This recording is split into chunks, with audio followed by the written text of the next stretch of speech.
Bismillahirrahmanirrahim. Alhamdulillahirabbil alamin. Wassalatu wassalamu ala al-mabu'uthi rahmatan lil alamin. Nabiyyina Muhammadin wa ala alihi wa sahbihi wa man tabi'ahum bi ihsanin ila yaumiddin. Amma ba'd. Alhamdulillah, kita masih melanjutkan pelajaran kita masih dalam baca Risalah Al-Usul min Ilmi Al-Usul karya Fadilatul Syekh Al-Allamah Muhammad bin Shalih Al-Utsaimin rahimahullahu taala. Dan alhamdulillah kita kemarin telah menyelesaikan pembahasan tentang al-amr. Sekaligus kita masuk ke dalam pembahasan tentang an-nahi. Baik. Iqra.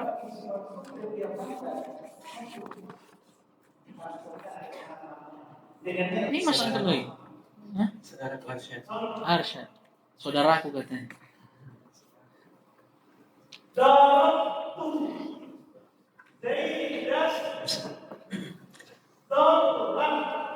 Bismillah, alhamdulillah, alladzi lahul hamdu kullu wassalatu wassalamu ala rasulillah wa ala alihi wa ashabihi wa man tabi'ahum bi ihsanin ila yaumiddin. Allahumma ighfir lana wa li ustadina wa lis sami'ina wal hadirin. Ahsanallahu ilaikum wa nafa'allahu bi'ulumikum fid darain. Qala al-'allamah ibn Utsaimin rahimahullahu ta'ala man yadkhulu fil khitab bil amri wan nahi الذي يدخل في الخطاب بالأمر والنهي هو المكلف وهو البالغ العاقل فخرج بقولنا البالغ الصغير فلا يكلف بالأمر والنهي تكليفا مساويا لتكليف البالغ ولكنه يؤمر بالعبادات بعد التمييز تمرينا له على الطاعة ويمنع من المعاصي ليعتاد الكف عنها وخرج بقولنا العاقل المجنون فلا يكلف بالأمر والنهي ولكنه يمنع مما يكون فيه تعد على غيره أو إفساد ولو فعل المأمور به لم يصح منه الفعل لعدم قصد الامتثال منه. طيب. Tadi ala ghairihi au ifsa din. Naam. Ataf kemana? Ala ghairi. Ha? La. Dia ataf ke ta'addin. Ta'addin marfu. Wa alamatu raf'ihi mahdhuf. Bukan mahdhuf. Ad-dhammatul muqaddaratu fil ya'i al-mahdhufah. Asalnya apa? Ta'addi yun. Berat dhamma di atas iya. Dihilangkan dhammahnya. Menjadi ta'addi, tapi tetap ada tanwinnya karena isim. Ta'addin. Paham ini? Kemudian untuk meringankan dihilangkan ya-nya. Paham ini? Dihilangkan ya-nya. Tanwin tetap ada. Makanya dijadikanlah dia tanwin untuk harokat yang ada sebelum ya yang dihapus tadi. Paham tidak ini? Paham tidak? Jadi dia ataf kepada marfu, yaitu ta'addin tadi. Jangan terkecoh. Ta'addin sendiri mana rafa'nya? Muqaddar. Pada apa? Pada ya yang mahdhufah litakfif. Paham ini? Nah. Baik, lanjut. Wala yaridu على هذا إيجاب الزكاة والحقوق المالية في مال الصغير والمجنون لأن إيجاب هذه مربوط بأسباب معينة متى وجدت ثبت الحكم فهي منظور فيها إلى السبب لا إلى الفاعل والتكليف بالأمر والنهي شامل للمسلمين والكفار لكن الكافر لا يصح منه فعل المأمور به حال كفره لقوله تعالى وما منعهم أن تقبل منهم نفقاتهم إلا أنهم كفروا بالله وبرسوله ولا يؤمر بقضائه إذا أسلم لقوله تعالى قل للذين كفروا إن ينتهوا يغفر لهم ما قد سلف وقوله صلى الله عليه وسلم لعمر بن العاص أما علمت يا عمرو أن الإسلام يهدم ما كان قبله وإنما يعاقب على تركه. Kalau yu'aqibu pasti ada maf'ulnya dari kata aqaba yu'aqib. وإنما يعاقب على تركه إذا مات على الكفر لقوله تعالى عن جواب المجرمين إذا سئلوا ما سلككم في سقر قالوا لم نكن من المصلين ولم نكن نطعم المسكين وكنا نخوض مع الخائضين وكنا نكذب بيوم الدين حتى أتانا اليقين. يكفي جزاكم الله خيرا. قال رحمه الله تعالى من يدخل في الخطاب بالأمر والنهي. Sekarang sebagai penyempurna dari bab al-amr dan nahi, beliau bawakan pembahasan tentang siapa saja yang sebenarnya masuk dalam khitab amr dan nahi. Kalau datang ayat perintah dan larangan, siapa sebenarnya yang masuk dalam perintah dan larangan tersebut? Qala rahimahullahu ta'ala alladhi yadkhulu fil khitabi bil amri wan nahi huwal mukallafu wa huwal balighu wal aqil. Wa huwal balighul aqil. Kata beliau rahimahullah, yang masuk dalam khitab, dalam seruan syariat dengan perintah dan larangan. Kalau datang ayat, hadis mengandung perintah dan larangan, siapa yang masuk ke dalam perintah, seruan tersebut dan larangan? Huwal mukallaf, yaitu seorang yang mukallaf. Siapa itu mukallaf? Wa huwal balighul aqil, yaitu seorang yang balik. Tahu balik kan? Dalam mencapai umur bulugh. Paham ini? Dan yang akil, yang memiliki akal. Paham ini? Dari dua hal ini, sebelum kita merincinya, kita bisa menyimpulkan bahwa seorang mukallaf atau seorang yang masuk ke dalam khitab, perintah dan larangan, itu tidak lepas dari dua. Yang pertama, ada orang yang sempurna idraknya. Paham ini? Idrak ini pengetahuannya. Dan ada yang tidak sempurna pengetahuannya. Paham ini? Kenapa harus ada idrak? Kenapa dipersyaratkan balik dan akil? Karena namanya taklif, pembebanan syariat, itu perlu apa? Pengetahuan. Paham ini? Ketika ada perintah dan larangan, orang yang tidak punya ilmu bisa tidak dikhitab? Tidak bisa. Maka keluar nanti darinya seorang anak kecil dan seorang yang gila. Kenapa? Karena dia masuk ke jenis yang pertama yang tidak memiliki idrak atau tidak sempurna idraknya. Tidak punya pengetahuan atau tidak sempurna pengetahuannya. Keluar darinya siapa? Anak kecil dan orang gila. Kenapa? Karena itu tadi. Anak kecil karena dia belum balik, tidak sempurna pengetahuannya. Orang gila walaupun dia sudah balik tapi hilang akalnya. Lantas bagaimana keduanya bisa memahami ketika ada perintah ya ayyuhalladzina aminu billah atau aqimus shalah wa atuz zakah? Bagaimana bisa memahami? Sedangkan anak kecil belum sempurna pemahamannya. Orang gila walaupun sudah balik tapi hilang akalnya. Paham tidak ini? Maka orang-orang ini tidak masuk dalam taklif. Adapun yang kedua, ini orang yang sempurna pengetahuannya. Paham ini? Mereka selain daripada orang gila dan anak kecil, orang dewasa dan orang yang waras. Kenapa? Karena mereka memiliki idrak, pengetahuan dan sempurna pengetahuan mereka. Maka apabila datang perintah wa aqimus sholata wa atuz zakah, mereka bisa paham. Paham tidak ini? Nanti dari sinilah baru terbagi lagi menjadi dua. Ada yang muslim dan ada yang kafir. Ini ada yang muslim dan ada yang kafir. Dan beliau akan rinci insyaallah ta'ala. Jadi manusia itu secara global keterkaitannya dengan khitabus syara' terbagi menjadi berapa tadi? Dua. Yang pertama, ada di antara mereka yang sempurna pengetahuannya. Termasuk di dalamnya apa? Orang dewasa dan orang yang waras. Dan mereka lah yang nantinya akan masuk dalam apa? Taklif, perintah dan larangan. Dan di antara mereka ada yang tidak punya pengetahuan atau punya tapi tidak sempurna. Siapa mereka? Anak kecil dan orang gila. Anak kecil karena dia belum balik, ada pengetahuannya tapi tidak sempurna. Orang gila walaupun dia sudah balik tapi hilang akalnya, tidak bisa memahami. Paham tidak ini? Dan mereka tidak masuk ke dalam taklif.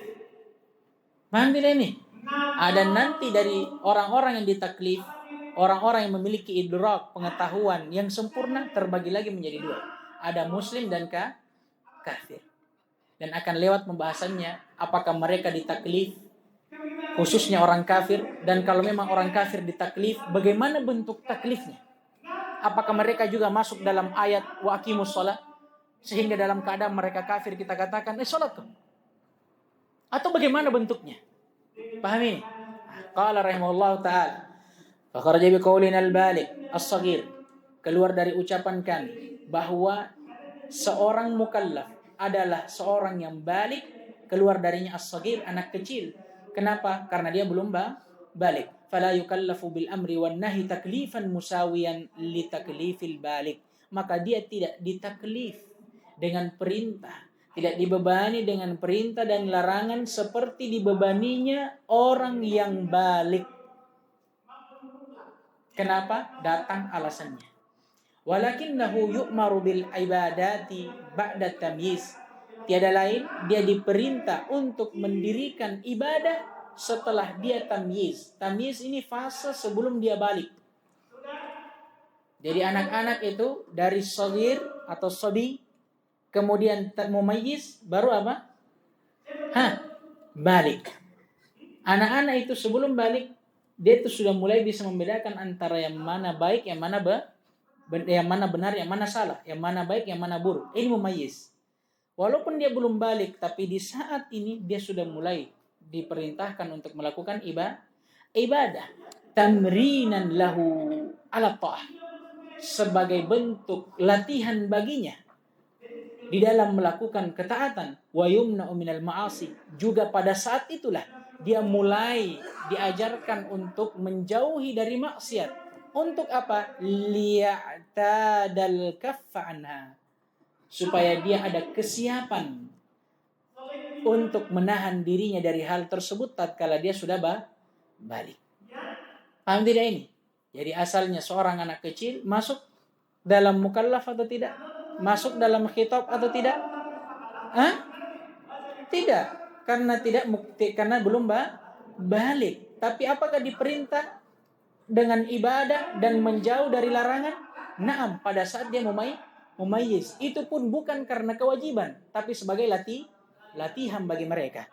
Wa kharaja biqaulina al-aqil al-majnun, dan keluar dari ucapan kami bahwa seorang mukallaf dia harus akil, berakal, keluar darinya al-majnun, orang yang gila. Fala yukallaf, maka tidak ditaklif, dibebani bil amri wan nahi, dengan perintah dan larangan. Kenapa? Karena orang gila tidak ada akalnya. Walakinnahu, hanya saja perhatikan, yumna'u mimma yakunu fihi ta'addin ala ghairihi au ifsad. Tapi tetap seorang yang gila, walaupun tidak wajib baginya melakukan perintah dan menjauhi larangan, tetap ingat, dilarang untuk melakukan kerusakan dan pelampauan batas. Walau fa'ala al-ma'mura bihi lam yasihha minhu al-fi'lu. Adapun kalau dia melakukan perintah atau apa yang diperintahkan dari ibadah dan ketaatan, tidak syah bagaimanapun dia lakukan, li adami qasdil imtithali minhu, karena tidak adanya qasd. Apa qasd? Maksud untuk imtithal di dalam melakukan ibadah. Tidak bisa dia berniat dan sudah berlalu. Ibadah itu syaratnya salah satunya apa? Imtithal, niat. Nah sekarang orang gila, bisa tidak dia berniat ibadah? Ada tidak imtithalnya? Ada tidak maksud yang dia tanamkan dalam hatinya? Tidak ada. Maka dari itu tidak syah ibadah yang dia lakukan dan ketaatan bagaimanapun dia melakukannya. Karena itu tadi, tidak adanya maksud. Paham ini? Dan dari sini juga kita bisa pahami kenapa anak kecil di waktu kecilnya mereka diperintah untuk melakukan ketaatan dan meninggalkan larangan. Paham ini? Bersamaan dia belum menjadi seorang mukallaf. Paham tidak? Berbeda dengan orang gila. Karena orang gila tidak punya maksud. Sedangkan anak kecil punya maksud. Kan dia sudah memayis. Dia sudah tahu, oh ini benar, ini salah. Ini apalagi namanya? Ini baik, ini buruk. Hanya saja keilmuannya itu belum sempurna. Tapi kalau dia lakukan, syah atau tidak? Syah. Kenapa? Karena ada ininya. Adem nih akalnya. Mumayyiz. Berbeda dengan orang gila. Paham tidak ini? Tapi ingat, orang gila tadi poinnya, bagaimanapun dia tidak diwajibkan dengan ketaatan dan menjauhi dosa dan larangan, tetap. Kalau dia merusak, wajib mengganti. Kalau bukan dia yang ganti, siapa yang mengganti? Walinya. Paham ini? Begitu pula anak kecil. Paham ini? Jadi jangan antum sangka bahwa seorang yang bukan mukallaf tidak diwajibkan melakukan perintah dan juga tidak diwajibkan untuk menjauhi larangan. Begitu pula kalau dia merusak, tidak ada hukumnya. Beda. Paham ini? Paham tidak? Karena taklif itu hukum tersendiri. Dan apa yang dia rusaki, perbuatan dia merusak itu hukum tersendiri. Paham tidak ini? Tidak bisa disamakan. Paham tidak? Nah. Thumma qala rahimahullahu ta'ala wala yaridu ala hada, dan tidak mengharuskan di atas hal ini ijabuz zakati wal hukukil maliyati fi malis saghir wal majnun. Tidak mengharuskan keberadaan seorang anak kecil dan orang gila yang dimana keduanya bukan seorang mukallaf, tidak mengharuskan keadaan tersebut menjatuhkan kewajiban zakat dan hak-hak harta pada harta keduanya. Seperti apa? Zakatul fitr, zakatul mal, dan semisal dengannya. Kenapa kata beliau? Lianna ijabah hadih marbutun bi asbabin muayyanah. Karena pengewajiban ini, apa ini? Az-zakah wa hukukil maliyah. Pengewajiban zakat dan hak-hak harta itu terikat dengan sebab tertentu. Mata wujidat ay tilka asbab wujida aw sabata al-hukum. Kapan sebab itu ada, maka hukum tetap. Fahiya mandurun fiha ila sabab. Maka zakat dan hak-hak harta ini itu dilihatnya dari tinjauan apa? Dari tinjauan sebabnya, la ilal fa'il, bukan dari tinjauan si pelaku. Secara ringkas kita katakan, kalau untuk hak-hak harta dan hukum zakat ini masuk dalam hukum apa? Taklifiyah atau wad'iyah? Wad'iyah, yang melihat pada sebab, bukan melihat pada si mukallaf atau si pelaku. Kalau hukum taklifiyah, betul, dia melihat kepada si pelaku. Siapa si mukallaf? Apakah dia masuk dalam taklif atau tidak? Tapi masalahnya sekarang hak harta ini tidak masuk dalam hukum taklifiyah, tapi dia masuk dalam hukum wad'iyah, yaitu hukum yang Allah telah jadikan tanda dan alamat akan tetapnya hukum tersebut. Seperti zakat. Zakat ini hukum yang Allah wajibkan. Tapi kapan Allah sudah buat tandanya? Ketika adanya apa? Nisab dan terpenuhi haulnya. Paham ini? Tidak dilihat yang punya harta itu orang gila, atau tidak dilihat yang punya harta itu anak kecil, tetap keluarkan zakat. Maka apabila misalkan ada orang kaya atau ada orang gila dan anak kecil, ya kebetulan dari keluarga yang kaya, mewarisi harta kekayaan orang tuanya. Paham ini? Kemudian jatuh tempo waktu zakat itu dikeluarkan dari harta mereka. Pertanyaannya, apakah wajib bagi mereka mengeluarkan zakat? Wajib. Nah orang gila? Anak kecil? Apa jawabannya? Karena zakat dan hak-hak harta itu bukan dilihat dari pelakunya, tapi dilihat dari sebabnya. Mau orangnya orang gila atau anak kecil, kapan harta itu atau harta yang berada di tangan keduanya sampai nisabnya dan terpenuhi haulnya, wajib keluar zakat. Paham ini? Karena hukum zakat dan hak-hak harta ini termasuk dalam hukum wad'i. wad'iyah, bukan taklifiyah. Paham tidak ini? Oh jemaah. Sama kalau mereka merusak tadinya. Ini kan hak harta. Wajib tidak diganti? Wajib.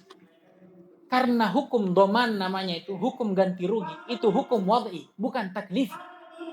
Paham tidak ini? Tidak dilihat apakah dia mukallaf atau tidak. Kapan dia merusak, beda cerita. Paham tidak ini? Kalau antum tidak paham ini hancur apa-apa ini. Lamanya yang busa-busa saya punya mulut menjelaskan baru antum tidak paham. Baik, saya anggap itu paham. Tsumma qala rahimahullahu taala wa taklifu. Ini sebagai kesimpulan. Dan taklif, pembebanan syariat berupa perintah ataupun larangan, syamilun lil muslimina wal kufar. Masya Allah. Ini mencakup kaum muslimin dan orang-orang kafir. Terjawablah pertanyaan kita tadi. Dari dua jenis manusia, ada yang ditaklif dan ada yang tidak. Yang tidak ditaklif sudah keluar.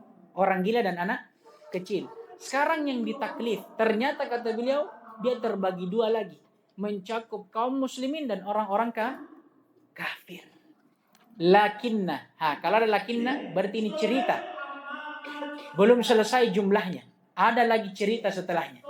Hanya saja, kata beliau, al-kafira la yasihhu minhu fi'lul ma'muri bihi hala kufri. Hanya saja orang yang kafir, walaupun dia dikatakan seorang mukallaf, masuk ke dalam khitabus syara', seruan syariat dari perintah dan larangannya, tapi ingat, tidak syah apa yang dia lakukan dari melakukan perintah atau menjauhi larangan dalam keadaan dia kafir. Karena jangan sampai kita mengatakan kalau begitu orang kafir karena dia mukallaf syah salatnya, diganjar pahala. Atau kalau begitu orang kafir kalau dia jauhi maksiat selain kekafirannya dapat pahala. Tidak. Karena dia kafir. Syah tidak perintah dan larangan yang dia lakukan dan tinggalkan? Tidak, pada saat dia kafir. Kapan itu baru syah? Kalau dia masuk ke dalam Islam. Apa dalilnya? Wa ma mana'ahum an tuqbala minhum nafaqatuhum illa annahum kafaru billahi wa birasuli. Kata Allah Subhanahu wa taala, sungguh tidak ada sama sekali sesuatu yang menghalangi diterimanya sedekah mereka, amalan mereka. Maksudnya apa? Asalnya amalan mereka itu diterima, tapi hanya saja ada penghalangnya. Dan tidaklah yang menghalangi itu kecuali apa? Kafaru billah wa birasuli. Karena kekafiran mereka kepada Allah dan Rasulnya. Apa maknanya? Andai kata mereka Islam, maka diterima apa? Amalannya, nafkahnya, sedekahnya. Tapi hanya saja karena mereka kafir, maka apa? Kekafiran itu menyebabkan amalan mereka tertolak dan terhalangi. Paham tidak ini? Oh jemaah. Kemudian wala yu'maru biqada'ihi idza aslam. Dan masalah yang kedua, tadi masalah pertama sudah lewat. Seorang kafir mukallaf atau bukan? Mukallaf. Masuk dalam konteks perintah dan larangan. Hanya saja apakah perintah yang mereka lakukan dan larangan yang mereka jauhkan dalam keadaan mereka kafir dianggap atau tidak? Tidak. Itu pembahasan pertama. Pembahasan yang kedua, walaupun mereka mukallaf, kata beliau, dia tidak diperintahkan untuk mengqadha apa yang telah mereka tinggalkan di masa kafirnya kalau dia sudah Islam. Ini masalah yang kedua. Mungkin ada antum yang bertanya, sekarang kafir kan mukallaf. Berarti sama dengan seorang muslim dari sisi mukallafnya. Nah sekarang seorang muslim kalau ada yang meninggalkan sholat dalam keadaan dia tahu hukumnya, wajib tidak dia ulang? Wajib dia qadha. Paham tidak ini? Tinggalkan sholat dia tahu hukumnya, atau tinggalkan puasa dia tahu hukumnya, wajib tidak dia qadha? Wajib qadha. Paham tidak ini? Sekarang mungkin ada yang antum bertanya, muslim mukallaf, tinggalkan kewajiban, wajib qadha. Sekarang kafir bagaimana? Apakah kalau kita katakan mereka mukallaf, walaupun memang tidak syah perintah yang dia lakukan pada saat dia kafir, terus bagaimana kalau dia Islam? Apakah wajib dia qadha? Ini jawabannya.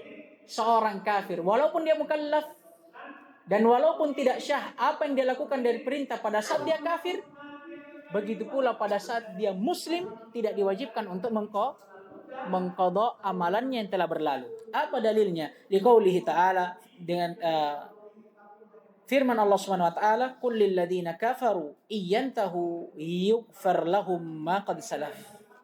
Katakan kepada orang-orang yang kafir bahwasanya apabila mereka berhenti dari kekafiran mereka, apa maksudnya? Berarti mereka telah berislam, masuk ke dalam Islam. Yughfar lahum ma qad salaf, maka telah diampuni bagi mereka apa yang telah berlalu. Ya, ini termasuk dari apa? Perintah-perintah yang telah mereka tinggalkan semasa kafirnya. Wa qaulihi sallallahu alaihi wasallam, dan juga dengan dalil sabda Nabi alaihi salatu wassalam li Amr bin Al-As, kepada Amr bin Al-As, "Ama alimta ya Amr annal Islam yahdimu ma kana qablah?" Tidakkah engkau ketahui wahai Amr bahwasanya Islam itu menghapus apa yang sebelumnya? Apa maksudnya? Ketika ada seseorang kafir masuk ke dalam Islam, maka dengan Islamnya dia itu menghapuskan semua dosa yang telah dia lakukan semasa kafirnya, dan juga tidak mengharuskan dia untuk mengqadhanya. Sekarang kesimpulannya kata beliau, terus kalau dikatakan seorang kafir dia mukallaf sama seperti seorang muslim, padahal tidak wajib baginya melakukan perintah pada saat dia kafir dan tidak syah memang darinya. Dan begitu juga tidak wajib bagi mereka untuk mengqadha ibadahnya yang telah dia tinggalkan semasa kafirnya kalau dia Islam. Lantas bagaimana bentuk taklifnya? Muncul pertanyaan. Nah, antum bertanya pasti. Dikatakan mukallaf, tapi beda taklifnya dengan seorang muslim. Terus bagaimana sebenarnya bentuk taklifnya seorang kafir? Qala rahimahullah, wa innama, tiada lain. Bentuk taklifnya, bentuk pembebanan syariat kepada seorang yang kafir, yu'aqabu ala tarkihi idza mata 'alal kufr. Ini dia akan diiqab dan dihukum karena mereka telah meninggalkan apa? Meninggalkan perintah yang asalnya mereka masuk di dalamnya. Kalau mereka mati di atas kekufuran. Paham ini? Kenapa? Sekarang saya tanya antum. Orang kafir dengan orang muslim ketika datang ayat, ya ayyuhalladzina amanu, atau ya ayyuhan nasu taqu rabbakum.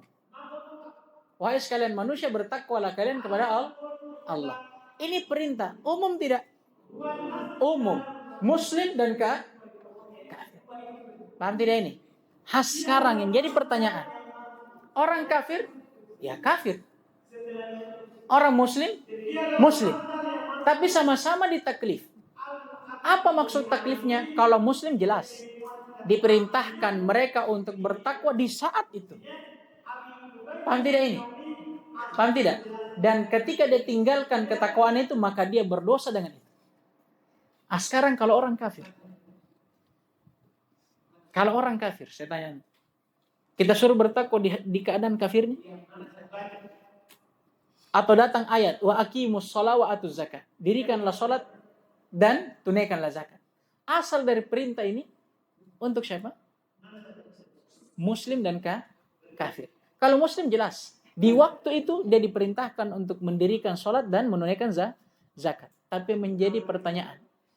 Dan kalau misalnya seorang muslim dia tidak melakukannya, maka diperintahkan untuk mengqadhanya.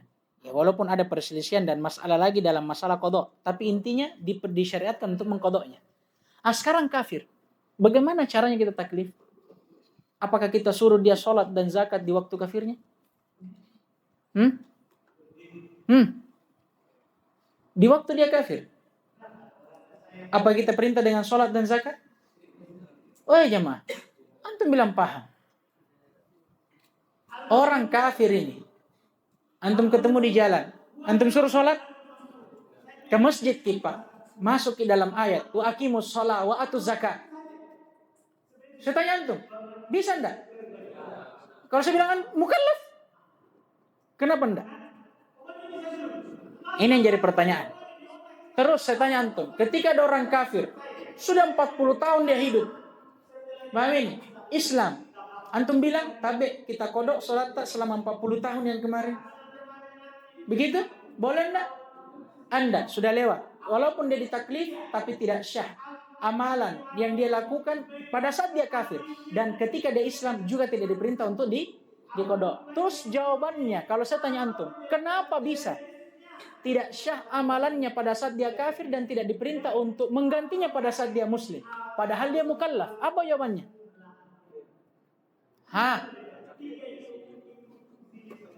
Paling belakang. Iya, terus kalau saya bilang dia kafir tapi dia mukallaf,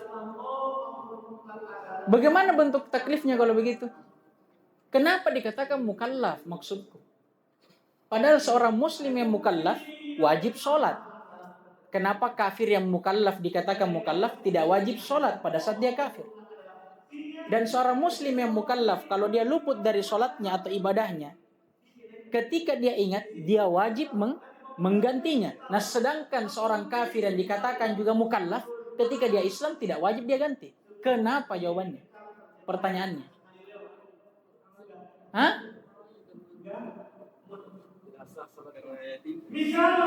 Lah. Bentuk taklifnya yang berbeda. Seorang muslim dikatakan dia mukallaf, anggaplah dengan perintah sholat. Apa maksudnya mukallaf dengan perintah sholat? Dia harus sholat di waktu itu, dan kapan dia luput dari sholatnya wajib dia ganti. Tapi kalau kafir bukan begitu bentuk taklifnya. Bukan dengan diperintah sholat dalam keadaan dia kafir. Bukan juga diperintah untuk mengganti sholatnya walaupun dia telah Islam. Paham ini? Tapi bentuk taklifnya dia akan diikop dan disiksa dengan apa yang telah dia tinggalkan dari perintah dan apa yang telah dia lakukan dari larangan. Itu pun kalau dia mati di atas kekafirannya. Paham ini? Yang menjadi pertanyaan, terus bagaimana orang kafir? Masa tawa double azabnya? Begitulah kafir dan begitulah kejinya perbuatan kufur. Jadi orang-orang kafir itu Allah Subhanahu wa taala telah berfirman, zidnahum adzaban fawqal adzab. Ini dalilnya. Kata Allah, orang-orang kafir di akhirat kelak kami akan tambahkan siksaan atas mereka di atas siksaan yang telah kami berikan sebelumnya. Apa maksudnya? Dengan kekafiran mereka, Allah jelas siksa mereka dengan sebab kekafiran. Satu min azabnya. Ternyata double kill. Disiksa lagi dengan apa? Dengan taklif yang dia apa? Luputkan perintah. Pada saat dia kafir, apa kata Allah? Aqimus shalah. Tapi karena dia kafir, sudah disiksa dengan kafirannya, tidak sholat lagi. Berapa azabnya? 2. Tidak tommi tunaikan zakat, tidak tommi puasa. Dong, betul. Paham ya antum ini? Paham maknanya ini? Paham maknanya? Jadi memang seorang kafir itu mukallaf sama dengan seorang muslim, tapi apa yang berbeda? Bentuk taklifnya yang berbeda. Kalau seorang muslim, taklifnya, pembebanannya dengan perintah dan larangan, itu dengan apa? Dengan wajibnya mereka mendirikan perintah itu dan menjauhi larangan itu. Kapan dia luput? Contoh misalkan perintah, wajib dia ganti. Paham tidak ini? Tapi kalau kafir enggak ditaklif sebagaimana taklifnya seorang muslim. Disuruh sholat, padahal masih ada salibnya di lehernya. Sholat sekarang. Paham ini? Paham tidak? Anda bisa paham tidak ini?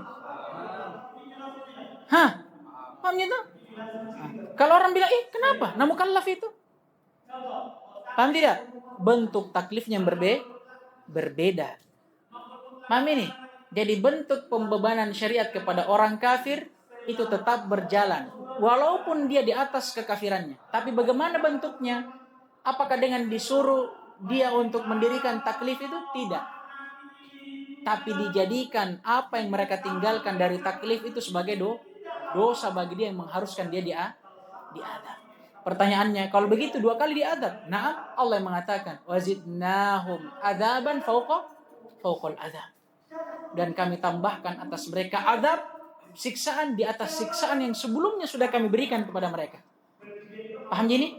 Apa maksudnya? Orang-orang kafir, Allah adab mereka dengan kekufuran mereka, kemudian itu Allah tambah adabnya di atas adab kekufuran itu, dikarenakan apa? Selain dia kafir, dia juga melewatkan dan meninggalkan perintah Allah Subhanahu wa ta'ala. Paham sampai di sini?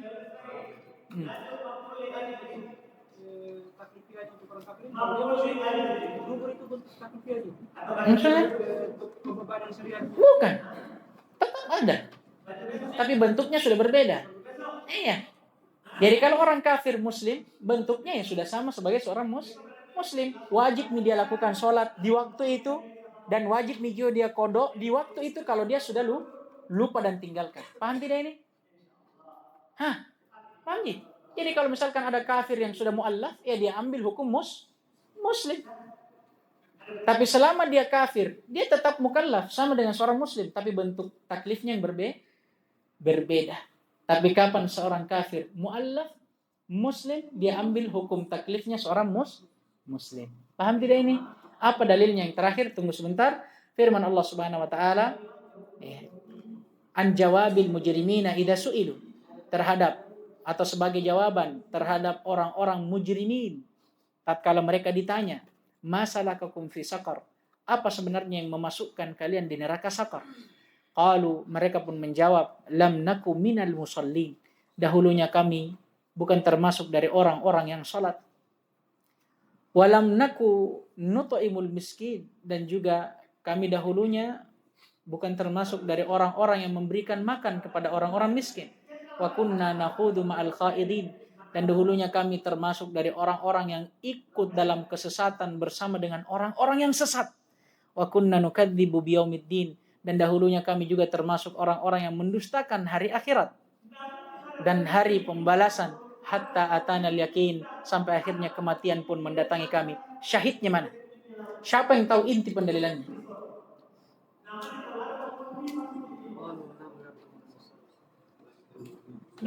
Apa sisi pendalilannya? Kalau antum bilang syahidnya qalu lam nakul minal musallin, syahidnya apa? Ada yang lebih dekat mungkin? Siapa yang bisa jawab?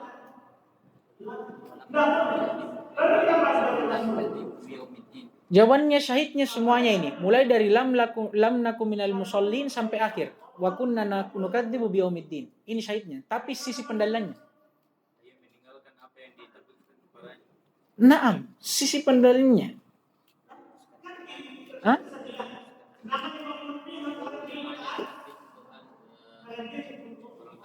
Hah?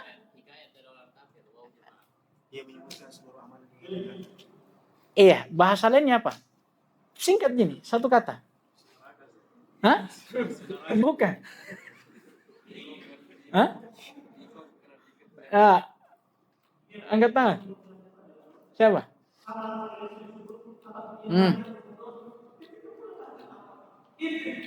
Jawabannya saya tidak salahkan. Benar. Tapi kadang ada yang terlalu bertele-tele, ada yang terlalu panjang. Jawaban ringkasnya pengakuan mereka.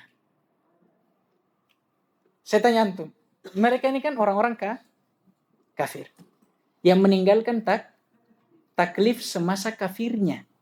Paham ini? Ketika mereka masuk ke dalam neraka, Allah tanya mereka, kenapa kau bisa masuk neraka, Ces? Nah, kenapa bisa? Akhirnya mereka mengaku. Mereka sendiri saja mengaku kalau dahulunya mereka itu mukallaf. Ku tahu memang dari dulu karena ta'ala. Kalau disuruh ke sholat, kalau disuruh ke untuk menunaikan sedekah, kalau disuruh ke atau dilarang ke ikut dengan orang-orang yang sesat. Paham ya? Mengaku juga kalau dulu saya disuruh untuk meyakini hari akhir, tapi kepala batu Kak. Itu maksudnya. Pengakuan mereka ini tanda dan bukti. Paham tidak ini? Dan dalil bahwa mereka orang-orang kafir asalnya mukallaf. Tapi karena mereka kepala batu, maka taklif itu menjadi apa? Istidraj bagi mereka di hari akhir. Mereka sendiri mengaku. Paham gitu? Jadi ini dalilnya. Jadi bentuk taklif kepada orang-orang kafir itu bukan dengan memerintahkan mereka untuk mendirikan perintah Allah dan menjauhi larangannya di saat mereka kafir. Tapi apa? Nanti kalau dia muslim. Adapun kalau dia mati di atas kekafirannya, di mana bentuk taklifnya? Jawabannya dengan mereka disiksa terhadap apa yang mereka tinggalkan. Kan sama. Seorang muslim, kalau dia tinggalkan sholat, disiksa atau tidak? Disiksa juga. Maka dari situ sama dengan orang kafir. Paham ini? Nah, sampai di sini insyaallah taala kita cukupkan. Naktafi bihadzal qadar, subhanakallahumma hamdik, asyhadu an la ilaha illa anta astaghfiruka wa atubu ilaik. Waffaqallahu al-jami' lima yuhibbu wa yarda, wa atina al-afiyata was salamah, innahu waliyyu dzalika wal qadiru alaih. Walhamdulillahirabbil alamin.